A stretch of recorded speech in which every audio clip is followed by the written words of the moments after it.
Hey everyone, I'm SystemChat66. We're going to get into the Resident Evil Rose DLC gameplay overview. We're going to watch that first and onto the story trailer. So this is my part 3 of my Resident Evil Showcase coverage. So let's start.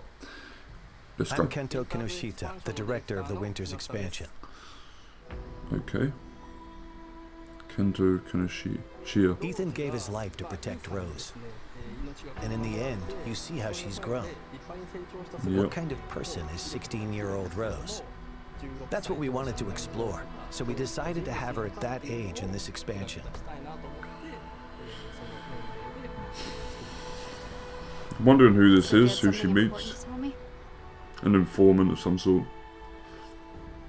She's trying to get rid of her unwanted powers, but to do that, she is forced to return to the origin of her misfortune. We thought that concept had a lot of potential for an interesting story. So the setting this time is the realm of consciousness, going back one more time to that village. Right. The word nightmare is synonymous with fear. For instance, if you've ever had a childhood fever that caused a nightmare, even if they only last for an instant, like the feeling of being attacked by a giant doll, or something else similarly so completely unrealistic, can remain as a fragment of a memory for the rest of your life. I wanted the core I don't know of what he's feeling talking of about. fear to come from the kind of memories and nightmares that still haunt people to this day. I think they're just giving someone free reign to do whatever they want at this point. People who didn't play the Mercenaries mode, but would be interested in playing a different type of character. Mercenaries is good, called Lords, but and I playing did as get them bored of allows it. you to perform amazing skills and might have to attacks go back that to a it. regular human could not. Being able to play them was more fun, so that's why we chose those characters.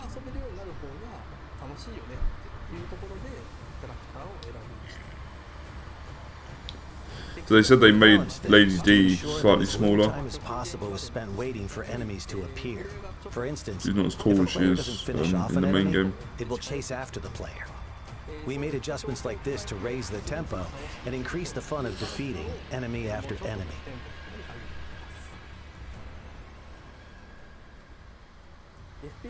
In an FPS, you experience the game world as if it's through your own eyes. So it can be incredibly scary to play a horror game from that perspective. There are some players out there who might find it too scary or experience motion sickness in the first-person perspective. They might not enjoy the Resident FPS Evil's always genre. been third person or fixed camera So we angles. wanted to make a third-person mode for those players. They should have just To done enjoy this from the game to its beginning. fullest. This is something that should have come with the base game. While there's still a sense of immersion and fear with a third-person perspective, when the player character dies, it doesn't feel as much like you yourself are dying. And you can enjoy playing it as a game to confront the fear that it creates, which is a very different experience. I think third-person mode is a perfect way for people to This is return just to Resident PR Evil bullshit, Villages you know. as both a game and an He's kind of experience. just Wouldn't it going be through the okay to show motions, Ethan's reading off a face? script. He gave that question some thought. So even in third-person mode, if you try to turn the camera to see his face, Ethan will look away, and you're not quite able to What get is a the good point of look. that? I mean, to be honest, it doesn't matter. He's got a bland face anyway. Each of For the those three who editions are interesting in their who own know, way, and we his hope face you is really enjoy bland. the expansion. Please look forward to it. Thank Cool. you. Hey everybody, so we're back and we're going to run through this, so let's go over it.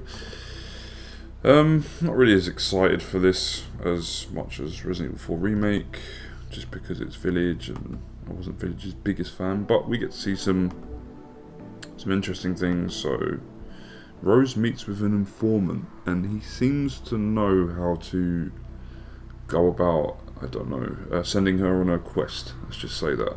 People say quest, that's like some sort of Dark Souls thing. Well, Village did borrow a lot from Dark Souls. So yeah, don't know who he is at the moment. I think he's just a new character. We're going to find out obviously when we play the game. Interesting to see where she is, what city she's in. It's quite interesting. Maybe I've missed that with the information that's come out. We've seen all this before. It's interesting. She's back in the cells. underneath Dimitrescu's castle. All these hands come out and stuff. Very Silent Hill, psychological horror. It's pretty cool. I like it. What's this room? Is that the room Ethan finds the blood in? Dimitrescu's kind of in there, and then she walks off. What else have we got? Oh, this bit. Yeah, so we get all these doll heads. That's quite creepy. And they like look at her. It's creepy. Yeah, it's pretty cool. That's actually quite funny. The texture's a bit fucked. I'm not gonna lie. What's this bit? Oh, she's like tiny, so it's very Alice in Wonderland type of scenario. I guess that's where the dolls start chasing her or something. You can tell I'm not that excited by this. We get like a look at Mercenaries, we get Redfield, Heisenberg, and Heisenberg can use his hammer, special abilities, you know, we pick stuff up, can use lightning, can drop big spike balls on enemies. Yeah, there he can use his, you know, powers. Snaps his fingers like in the main game. Snap, bang.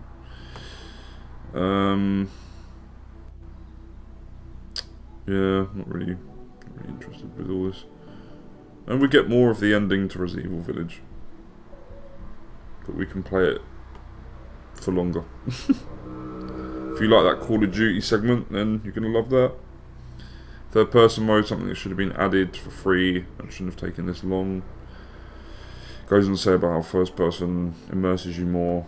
I don't know. I don't think it does in Resident Evil, but anyway. The thing that's like, so we've seen all this. The thing that just it baffles me, and it's baffled a lot of people, is they still cover his face. Like he turns his face. Like we've seen his face by now. We know what he looks like. Capcom. Like a lot of people have modded it to show you what he looks like. So what the hell are you doing? Why are you still doing this? Like, it's stupid. It's just dumb. It's like some little thing that Capcom have in their development studio that they're like, yeah, let's not show his face, and every time the camera pans he'll turn his... We've already seen his face, we know what he looks like. He's bland, boring looking. Man, I'm just not that into Village. I'm covering it because it's part of the showcase. I want to cover the whole showcase. The added stuff, I'm probably going to... People can say, why would you pick up the gold edition for Village if you didn't like it? Like I said, the gameplay and stuff, there's parts in Village that are really, really good. It's not a complete shitfest. But, you know, it's still one of my least favourite Resident Evil games. But I will still pick up the gold edition. I need to pick up the gold edition for 7 as well. So I'll just get that as well if it's coming to PS4. If not, then oh well, I'll miss out. Who cares? I've got the base game. Shadows of Rose is the main thing, really, and I don't know what to say about it. Like, it's just straying so far away from what Resident Evil is that I'm going to play it, and I'm going to give you guys my thoughts on it, but it's something that I'm not too invested in, I'm not too interested in, so I will say that. And compared to the Resident Evil 4 remake, where it was just going back to its roots and the old school sort of flavour of it, you know, I don't think this is going to really impress me that much. It'll probably be a fun couple of hours, and then I'll forget about it. So yeah. That's my thoughts on the gameplay overview trailer. We're going to move on to the story trailer next, so catch me in a bit. So, welcome back. We're going to cover the gameplay trailer. Is this gameplay trailer? I thought it was a story trailer. Anyway, whatever. Let's go.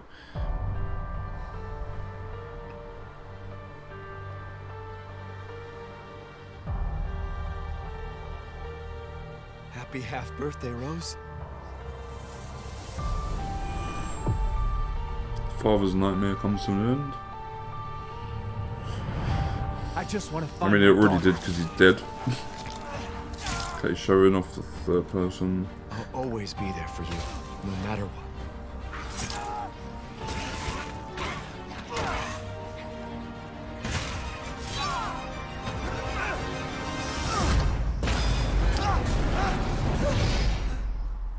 You are my precious. It does look better in third person.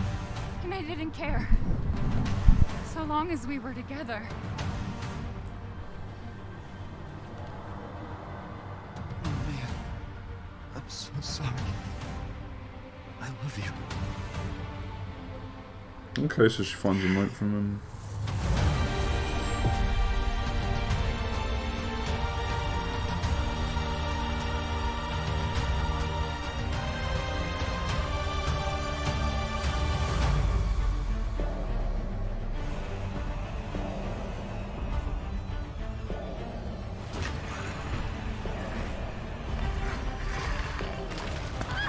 creepy. Sometimes I feel lost or afraid. I try to imagine what he might have said to me. No matter, your imminent demise is inevitable. I love you, but I won't let anything happen to Rose. I've got this. She's going Super Saiyan. Reminds me of when Claire says that in the remake of 2. I've got this. Cool. Okay. Right. I'm not going to go back through the video like I did with the gameplay overview trailer. What we will say, because there's not much to go through, they already showed off the stuff previously, you know, I already just went through it. What we will say is, they're trying to borrow from Akira with this, 100%, okay? So, in Village, spoilers, sorry, spoiler alert, Rose is split into these pieces, okay? And they're in these containers, yeah, these canisters, and it's taken from Akira. Anybody familiar with Akira and that film, that story, even the manga, you'll know what I'm talking about. Now, you know, she's back. There's some magical bullshit that happens, and she is, you know, returned to her whole self, her true self, and now she has like mind powers and can go Super Saiyan, as you just saw from, you know, her powering up and stuff.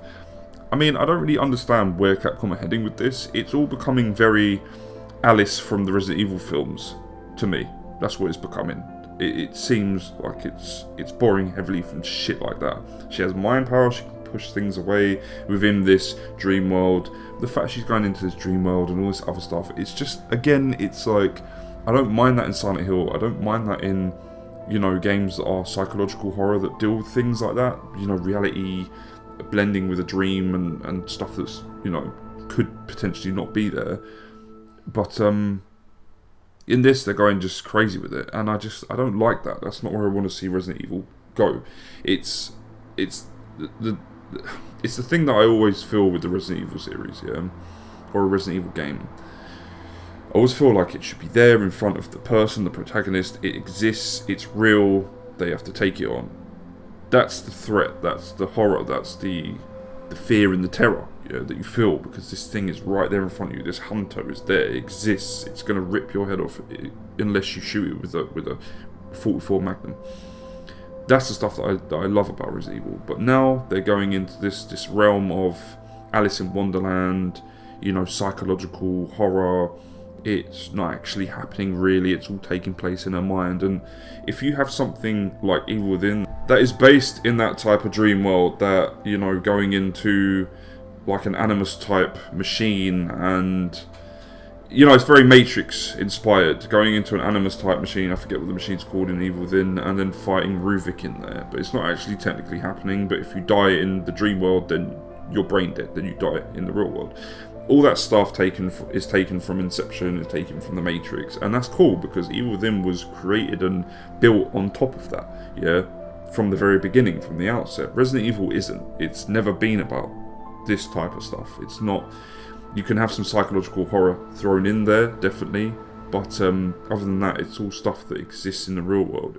If something chops your head off in the real world, it chops your head off for good, not in the dream. So this whole Rose-centric thing where they want to move into like the psychological horror field, you know, and move it into more like Silent Hill territory, I just don't like. I don't like it. I'm gonna play it.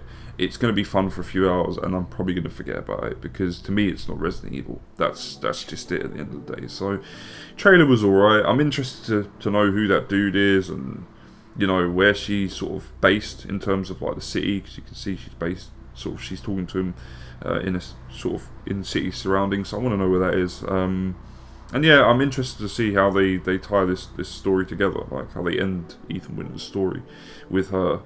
So that's the stuff I'm interested in. But other than that, like I said, it's a bit underwhelming, definitely. Resident Evil 4 remake, I'm looking forward to big time. So yeah. But I think that's about it. I think that's my last coverage. Is there one more thing? There might be one more thing. I'm going to make a separate video. I'm going to redo one of the videos I did previously because it just turned out shit. I might keep the old one because people are already sort of commenting on it and stuff, so feel free to watch that, but I'm going to upload a new and improved version of that video, and I'm going to throw on a bit of content as well. There's an extra video that I didn't cover, so there's a few little gameplay things from Resident Evil 4 Remake, so yeah. It's technically, I guess, it's 3 parts, but I guess technically it's part 4, so a little bit of added extras. So yeah, all in all, Resident Evil 4 impressed me, definitely. The Winter's DLC, the Mercenary stuff, you know, all the RE8 Shadows of Rose kind of DLC, all the RE8 DLC. Yeah, you know, I'm not the biggest fan of Village to begin with. Like I said in my review score, I gave it a 7 out of 10.